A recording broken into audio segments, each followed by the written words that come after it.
Hello everyone, welcome to a online solution. मैं हूं अशफाक। कैसे आप लोग? तो आपके सामने फिर से हाजिर हूं। यहाँ पे सोशल साइंस का ऑब्जेक्टिव क्वेश्चन है जो कि क्वेश्चन बैंक है, ठीक है, यानी कि प्रीवियस ईयर क्वेश्चन है, ठीक है। प्रीवियस ईयर क्वेश्चन है 2017 का। तो देखिए 2017 में कैसा कैसा सवाल पूछा गया है। बहुत ही इजी सवाल यहाँ पे पूछा गया है, मतलब इतना इजी कि आप कह नहीं सकते हो, आप सारा सवाल पढ़े हुए हो, ठीक है। इसमें कुछ अलग से नहीं है, लेकिन एक संतुष्टि होता है ना दिल में कि हाँ यार कि मैं भी 2017 का क्वेश्चन पढ़ लिए हैं, 2017 का प्रीवियस ईयर क्वेश्चन बना लिए हैं, ठीक है। तो चलिए स्टार्ट करते हैं। टोटल 20 ही क्वेश्चन है और पता है 20 क्वेश्चन दोनों शिफ्ट में 20 क्वेश्चन मिला कर, फर्स्ट शिफ्ट में और सेकंड शिफ्ट में दोनों मिला करके सिर्फ 20 ही क्वेश्चन यहाँ पे है। बाकी क्वेश्चन आता था वन लाइनर क्वेश्चन आता था सब्जेक्टिव टाइप का, उसको मैं इसमें इंक्लूड नहीं किया हूँ, ठीक है। तो आइए सवाल यहाँ पे देखते हैं। रूस में कृषक दास प्रथा का अंत कब हुआ? जानते हैं रूस में कृषक दास प्रथा का अंत कब हुआ? तो बहुत इजी सवाल और आप बहुत बार ये सवाल पढ़े हैं, ठीक है। ये सवाल आप बहुत बार पढ़े हो। तो जो बंदा यहाँ पे आया हो देखने के लिए, तो फटाफट इसका तो पहले आंसर देना शुरू करो, है ना, बिना देर किए हुए। और नहीं तो फिर आप लास्ट में मुझे कमेंट कर जरूर बताना कि इसका आपका 20 में कितना बनाया हो, ठीक है। उम्मीद है कि 20 में 20 बनाओगे। तो 1861 में रूस में दास प्रथा का कृषक दास प्रथा का अंत हुआ था, ठीक है। लंदन में अनिवार्य प्राथमिक शिक्षा कब लागू हुई? लंदन में अनिवार्य प्राथमिक शिक्षा कब लागू हुई? 1850 में, 1855 में, 1860 में, 1870 में। तो लंदन में अनिवार्य रूप से प्राथमिक शिक्षा 1870 में लागू हुई। आंसर क्या होगा इसका? डी बिल्कुल करेक्ट आंसर हो जाएगा जी। ओके, तो इसका आंसर क्या होगा हमारा? इसका आंसर हो गया 1870। नेक्स्ट क्वेश्चन देखते हैं जी। काली मिट्टी का दूसरा नाम क्या है? काली मिट्टी जानते हैं, इसका दूसरा नाम क्या है? बलुई मिट्टी, रेगुर मिट्टी, लाल मिट्टी या पर्वतीय मिट्टी? तो काली मृदा मतलब वही मिट्टी हुआ। तो काली मृदा का दूसरा नाम क्या है? और वो इसका आंसर क्या होगा? रेगुर मिट्टी। क्या होगा? रेगुर मिट्टी, जो काली मिट्टी का दूसरा नाम है। आपको पता है काली मिट्टी जो है कपास की खेती के लिए बहुत उपयुक्त होती है काली मिट्टी। ये भी सवाल आता है आपको। अगला सवाल देखो, भारत का राष्ट्रीय पक्षी कौन है? बड़ा एजेड सवाल आया था 2017 में, मतलब एकदम झंडा लहरा दिया होगा सब, है ना। भारत का राष्ट्रीय पक्षी क्या है? कबूतर, हंस, मयूर, तोता। तो ये संस्कृत में लिखा हुआ जी मयूर। मयूर का मतलब वही होता है जो आप समझ रहे हैं ना, मोर जिसको बोलते हैं, मोर, है ना, मोर। मयूर जिसको बोलते हैं मोर। ओके, अगला है निम्नलिखित व्यक्तियों में से लोकतंत्र में रंग भेदी के विरोधी कौन नहीं थे? King, Martin Luther, Mahatma Gandhi, Olympic धावक Tommy Smith and John Carlos, या तो फिर जेड गुड़ी। तो कौन व्यक्ति थे जो लोकतंत्र में रंग भेदी के विरोध नहीं थे? तो यहाँ पे देखो, किंग, मार्टिन लूथर ये तो विरोध कर ही रहे थे, महात्मा गांधी तो यहाँ से गए हुए किए थे, ओलंपिक ये जो टॉमी स्मिथ थे और ये जॉन कार्लो ये सब ही थे, ये नहीं थे। आंसर हमारा क्या होगा? इसका डी बिल्कुल सही आंसर होगा, ठीक है। तो अगला सवाल पढ़ते हैं। अगला सवाल यहाँ पे देखें क्या है। बिहार में संपूर्ण क्रांति का नेतृत्व निम्न में से किसने किया था? संपूर्ण क्रांति, एक क्रांति हो तो बिहार में संपूर्ण क्रांति, इसका नेतृत्व किसने किया था? मोरारजी देसाई ने, नीतीश कुमार ने, इंदिरा गांधी ने, जयप्रकाश नारायण ने, ठीक है। ओके, तो इसका आंसर क्या हो जाएगा? जयप्रकाश नारायण, है ना। बिहार में संपूर्ण क्रांति का नेतृत्व किसने किया था? जयप्रकाश नारायण ने किया था। और संपूर्ण क्रांति हुआ था 1974 में शुरू हुआ था और 1975 में जो है लास्ट हो गया था, ठीक है। तो आपको सवाल आ सकता है कि संपूर्ण क्रांति कब शुरू हुई, लेकिन इतना ज़्यादा नहीं आता, ज़्यादा ये पूछता कि किसने शुरुआत किया, किसने किया, है ना, ये सवाल आता है। कौन प्राथमिक क्षेत्र में आता है ना। प्राथमिक क्षेत्र में कौन आता है, ठीक है। तो सेवा क्षेत्र, कृषि क्षेत्र, औद्योगिक क्षेत्र, इनमें से कोई नहीं। तो प्राथमिक क्षेत्र में कौन आता है? आता है हमारा कृषि क्षेत्र। कृषि क्षेत्र वो फर्स्ट नंबर पर आता है, ठीक है। कृषि क्षेत्र जो है, आंसर क्या होगा हमारा? बी। कृषि क्षेत्र जो प्राथमिक क्षेत्र में फर्स्ट नंबर पे आता है। दूसरा क्षेत्र आपका है, ये है औद्योगिक क्षेत्र, ये दूसरा नंबर पे, ठीक है। उद्योग वाला जितना चीज़ है, उद्योग, फैक्ट्रियाँ वगैरह सब औद्योगिक क्षेत्र में। और सेवा क्षेत्र हमारा तीसरा नंबर पे आता है। तो आपका सवाल पूछ सकता है जी कि कौन तृतीय क्षेत्र कौन है, कौन द्वितीय क्षेत्र है, कौन प्राथमिक क्षेत्र, ऐसे भी आ सकता है। सेवा क्षेत्र में रेल, परिवहन, बैंक, मतलब जो सुविधा आपको जो सेवा प्रदान कर रहा है वो सेवा क्षेत्र के अंतर्गत आता है, ठीक है। और कृषि हमारा हो गया प्राथमिक क्षेत्र। क्लियर है? अगला सवाल है, राष्ट्रीय बैंक, भारत का केंद्रीय बैंक कौन है इनमें से? तो यहाँ पे सवाल है कि भारत का केंद्रीय बैंक कौन है, मतलब सेंट्रल बैंक जिसको बोलते हैं। रिजर्व बैंक ऑफ इंडिया, क्षेत्रीय ग्रामीण bank, state bank of India, Punjab national bank. तो रिजर्व बैंक ऑफ इंडिया ये क्या है? केंद्रीय बैंक है, RBI, reserve bank of India, जिसका मुख्यालय, जिसका हेड क्वार्टर कहाँ है? जिसका हेड क्वार्टर है मुंबई में। इससे एक सवाल आता है कि आरबीआई की स्थापना कब हुई थी। तो आरबीआई की स्थापना आपको पता होना चाहिए कि 1 अप्रैल 1935 में, 1 अप्रैल 1935 में आरबीआई की स्थापना हुई थी। क्लियर है। अब यहाँ पे सेकंड है, देखिए एसबीआई, है ना। एसबीआई से बहुत अच्छा सवाल आता है। एसबीआई जिसको बोलते हैं स्टेट बैंक ऑफ इंडिया, इसका भी मुख्यालय, इसका जो हेडक्वार्टर इसका भी है मुंबई में। एसबीआई का भी हेडक्वार्टर मुख्यालय मुंबई में। लगभग बहुत सारे जितना सारे बैंक हैं इंपॉर्टेंट, सभी बैंक का मुख्यालय मुंबई में ही है। देखो इसका ये जो बैंक है ना एसबीआई, ये इसका जो इसके पीछे बहुत है, मतलब इसका बैंक एक नाम नहीं, इसका अनेक नाम था। फिर नाम चेंज होते होते नाम का सबका अलग अलग नाम सबका चेंज होते गया। तो सबसे पहले जो एसबीआई का जो बैंक था, उतना गहराई में नहीं जाना, लेकिन मैं आपको बता देता हूँ एक फिलहाल। एसबीआई का जो पहला मतलब स्थापना जो हुई थी 1806 में। हालांकि आपको सिर्फ याद रखना है, इतना डीपली नहीं जाना। Bank of Calcutta, bank of Kolkata नाम था इसका, ठीक है। फिर इसका नाम फिर बदल गया 1843 में, इसका नाम रखा गया बैंक ऑफ मुंबई, एसबीआई का, ठीक है। फिर 1840 में था, ये 1843 में इसका नाम रखा गया बैंक ऑफ मद्रास। लीजिए बैंक ऑफ मद्रास।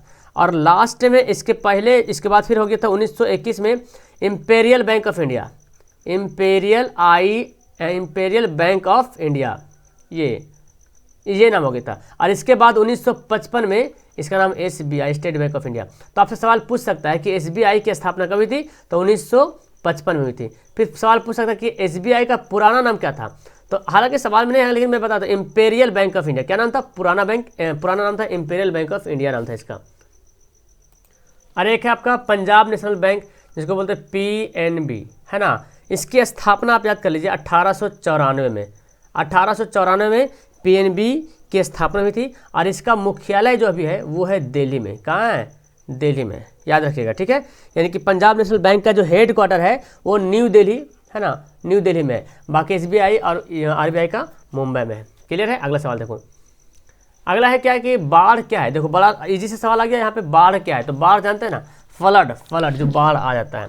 तो बाढ़ जाहिर सी बात प्राकृतिक आपदा है ना। आंसर क्या हमारा है, बाढ़ जो है एक प्राकृतिक आपदा है। आंसर क्या होगा, ए बिल्कुल सही आंसर हो जाएगा। अगला सवाल है, बाढ़ से सबसे अधिक हानि किसको होती है। फसलों को, पशुओं को, भवनों को, इनमें से सही। तो जब बाढ़ आएगी तो थोड़ी ना देखेगा मेरा कौन घर है बाहर है ना। बाढ़ तो सबको एक चपेट में लेता है। घर, फसल हो या पशु हो या भवन हो या आदमी हो, सब बाढ़ में दह जाता है। तो ये सभी को हानि होता है ना, सभी के सभी नुकसान होता है। तो आंसर हमारा क्या होगा, इसका होगा डी सही होगा। रक्त और लौह की नीति किसने अवलंबन किया था। फिर से सवाल आपका हिस्ट्री का आ गया। रक्त और लौह तो जानते हैं ना, रक्त एंड लौह की नीति किसने अवलंबन किया था। तो इसका क्या, मेजनी, हिटलर, बिस्मार्क, विलियम। तो इसका आंसर होगा बिस्मार्क। क्या होगा, बिस्मार्क ने रक्त और लौह की नीति का अपनाया, अवलंबन किया। अगला सवाल है, स्पेनिंग जेनी का आविष्कार कब हुआ। ठीक है, ये सवाल आपकी किताब में जो गाइड में जो सवाल आया हुआ था उसमें ऑप्शन गलत दिया हुआ था। ये 1764 के पे 1964 लिखा हुआ था। तो स्पेनिंग जेनी का आविष्कार कब हुआ था, इसमें कुछ क्वेश्चन में डाउट है। ठीक है, किताब में आपको 1773 मिलेगा मे बी, ठीक है, लेकिन आंसर इसका बी होना चाहिए 1764। ठीक है, आप विकीपीडिया में भी जाओगे तो आपको मिल जाएगा गूगल में, 1764 इसका सही आंसर होगा, 1764 में। ठीक है, स्पेनिंग जेनिंग का आविष्कार कब हुआ था, 1764 में। और ये भी पता आपको कि स्पेनिंग जेनिंग के आविष्कारक कौन थे, जेम्स हार्ड ग्रीव्स, है ना, जेम्स हार्ड ग्रीव्स। अगला सवाल देखो, मरुस्थलीय मृदा का विस्तार निम्न से कहाँ। मरुस्थलीय, तो मरुस्थलीय से पता चलता वो मरुस्थल है। अब मरुस्थल से पता चलता अच्छा रेगिस्तान है, और रेगिस्तान से बोलेगा राजस्थान है, तोड़ते तोड़ते। जी बिल्कुल, मरुस्थलीय मृदा का विस्तार कहाँ है, मतलब मरुस्थलीय जो जहाँ के मिट्टी जो मरी हुई है, मरुस्थलीय मतलब बालू ही बालू टाइप का, है ना, राजस्थान में मृदा, मरुस्थलीय मृदा पाई जाती है। ठीक है, आंसर बी। अगला है, सीमेंट उद्योग का सबसे प्रमुख कच्चा माल क्या है। सीमेंट उद्योग, जी बिल्कुल, तो सीमेंट उद्योग का सबसे प्रमुख कच्चा माल क्या है, चूना पत्थर, बॉक्साइट, ग्रेनाइट, लौह अयस्क। सीमेंट उद्योग का सबसे प्रमुख कच्चा माल है चूना पत्थर। क्या है, चूना पत्थर जो है सीमेंट उद्योग का सबसे प्रमुख कच्चा माल। क्लियर है, मेरे ख्याल से अब तक तो बहुत ईजी से सारा का सारा आंसर दिए होंगे आप लोग। भारत में हुए 1977 के आम चुनाव में किस पार्टी का बहुमत, किस पार्टी को बहुमत मिला था।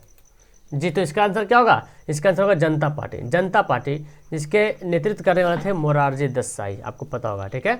और पहली कांग्रेसी सरकार बनी थी, आपको पता, सवाल ऐसे भी आता है, गैर कांग्रेसी, सबसे पहले गैर कांग्रेसी सरकार कब बनी थी? 1977 में। किसकी सरकार बनी थी? जनता पार्टी की। किसके नेतृत्व में? मोरारजी देसाई के नेतृत्व में।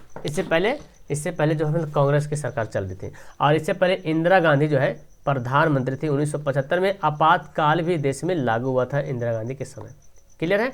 अगला सवाल है, क्षेत्रवाद की भावना का एक कुपरिणाम क्या हुआ? क्षेत्रवाद मतलब अपने क्षेत्र के बारे में बात करना। ओके, तो क्षेत्रवाद के मतलब होता है अपने क्षेत्र के बारे में बात करना, इसको बोलते हैं क्षेत्रवाद। अपने ही क्षेत्र के बारे में बात करना है, ठीक, उसको क्षेत्रवाद बोल रहे हैं। तो जब अपने क्षेत्र के बारे में, जैसे कोई नेता उठा, ठीक है, कोई नेता उठा अपने क्षेत्र के बारे में बात कर रहा, किसी दूसरा क्षेत्र पे ध्यान नहीं दे रहा। हालांकि वो जब नेता बनता तो सभी के उस क्षेत्र, अपने पूरे क्षेत्र के लिए नेता बन जाता है, उस एरिया के लिए। लेकिन मान लीजिए इतना बड़ा एरिया में वो नेता बन गया, इतना बड़ा एरिया के लिए नेता बन गया, और उसका घर यहाँ पे, चूँकि क्षेत्र बनता है तो जैसे एक जिला का बनता है, ठीक है, जिला का कोई नेता बन गया, या तो कोई अध्यक्ष बने, क्या बोलता है, विधानसभा विधायक बन गया, कोई एमएलए बन गया। तो एमएलए खाली एक ही एरिया का नहीं रहता, उसके अंदर बहुत सारा गांव, पंचायत, ये सब बहुत कुछ रहता है। तो वो अपने ही जो उसके एरिया होता है ना, खाली ध्यान दे रहा, तो उसको क्षेत्रवाद बोला जाता है। जैसे कि मान लीजिए कोई मुख्यमंत्री बन गया, ठीक है, मान लेते कोई मुख्यमंत्री, जैसे बिहार का मुख्यमंत्री नीतीश कुमार है। और नीतीश कुमार कहाँ से है? नीतीश कुमार नालंदा से है। देखो, ना से नीतीश कुमार, ना से नालंदा। तो अब नीतीश कुमार सिर्फ नालंदे पर ध्यान देगा, तो बाकी सब डिस्ट्रिक्ट क्या होगा?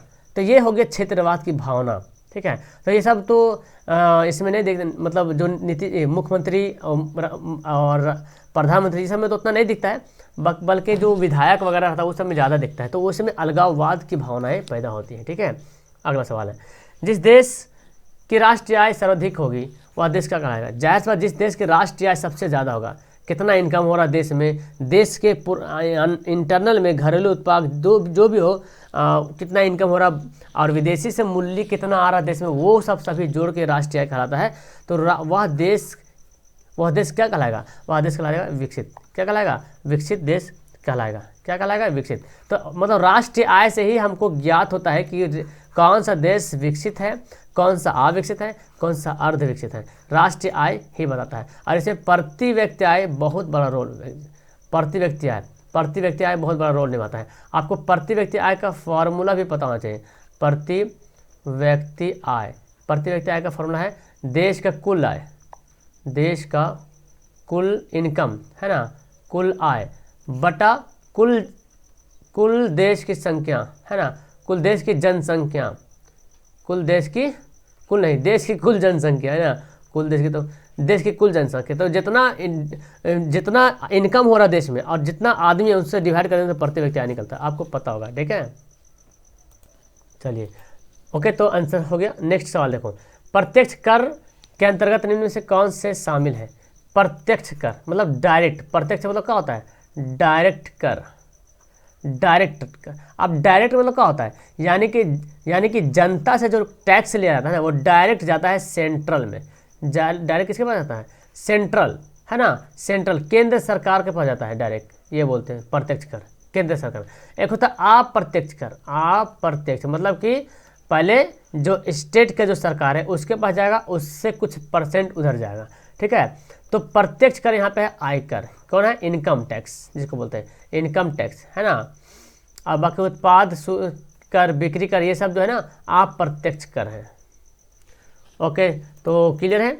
नेक्स्ट सवाल पढ़ते हैं, इनमें से कौन प्राकृतिक आपदा नहीं? सुनामी, बाढ़, भूकंप, आतंकवाद। प्राकृतिक आपदा कौन नहीं है? मतलब कि समझ रहे ना, भगवान का दिया हुआ कौन आपदा। आपदा का मतलब मुसीबत होता है ना, कौन सा नहीं है? तो सुनामी तो है ही है, बाढ़, भूकंप, आतंकवाद तो इंसान ही बनता है ना। आंसर हमारा डी। अगला सवाल है, सूखा किस प्रकार की आपदा है? सूखा, लो यार इजी सवाल है। तो सूखा तो भगवान का ही दिया, अपने से तो हम कुछ नहीं कर सकते, सुखा नहीं सकते पानी को फिलहाल, है ना, यही आंसर होगा। इसके अलावा एक नंबर वाला सवाल दिया हुआ है, मैं आपसे बोलूँगा तो आप समझ में आ जाएगा आपको। तो यहाँ पे पहला सवाल इसी तरह है कि भारतीय राष्ट्रीय कांग्रेस का पहला अध्यक्ष कौन था? भारतीय राष्ट्रीय कांग्रेस के पहले अध्यक्ष कौन था? आपको पता है, WC बनर्जी मतलब वेमेश चंद्र बनर्जी, है ना। WC बनर्जी मतलब वेमेश चंद्र बनर्जी। बनर्जी, WC बनर्जी भारतीय राष्ट्रीय कांग्रेस के पहले अध्यक्ष।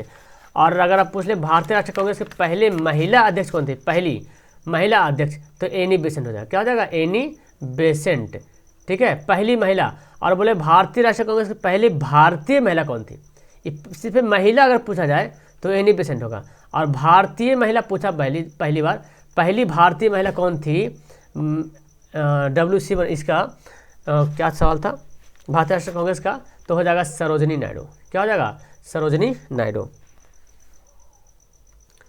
फिर एक और सवाल उसमें है कि मजदूर संघ की स्थापना कब हुई थी, मजदूर हो जाएगा, मजदूरी नहीं, मजदूर संघ की स्थापना कब हुई थी।